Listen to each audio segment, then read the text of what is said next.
Une famille disloquée ne produit pas seulement des enfants blessés, mais elle fabrique des dangers pour la société. Ne vous y trompez pas, les prisons ne sont pas remplies d'hommes sans parents. Elles sont remplies d'hommes sans repères. Les rues ne sont pas violentes par hasard. Les cœurs sont violents avant. Et ces cœurs ont souvent été brisés à la maison. Parents, écoutez-moi bien. Quand vos enfants se déchirent, ce n'est pas un problème d'âge, ce n'est non plus un problème de caractère, d'émotion. C'est un problème générationnel et spirituel. Oui. Vous pouvez leur laisser des immeubles si vous voulez. Ils se les disputeront. Vous pouvez leur laisser de l'argent. Ils se détruiront avec cela. Et ça sera même un moyen de malédiction et de sorcellerie.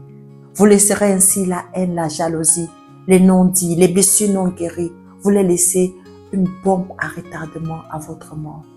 Dieu ne vous demandera pas à l'au-delà combien as-tu construit.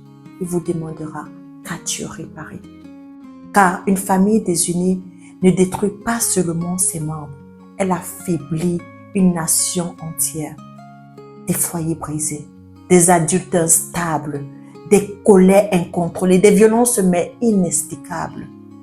On accuse la société, le gouvernement, on accuse même l'école, alors que la racine était déjà là, à la maison, une maison sans paix.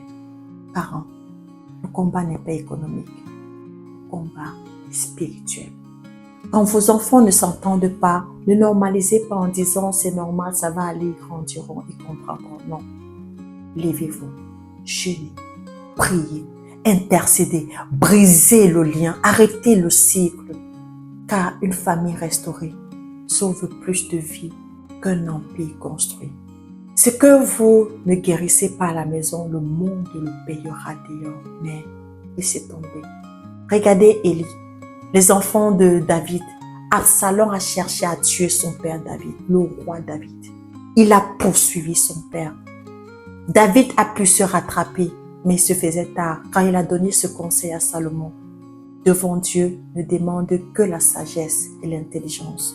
Mais vous voyez, après la vie de Salomon, ne faites pas comme Salomon, ne faites pas comme David, ni encore comme Élie. Soyez des parents différents. Soyez des parents enseignés et qui ont l'intelligence renouvelée. Ne l'oubliez jamais. Ce que vous ne guérissez pas à la maison, le monde payera dehors.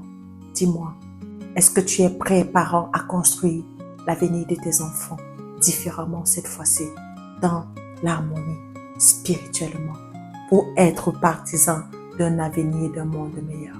Que Dieu te bénisse.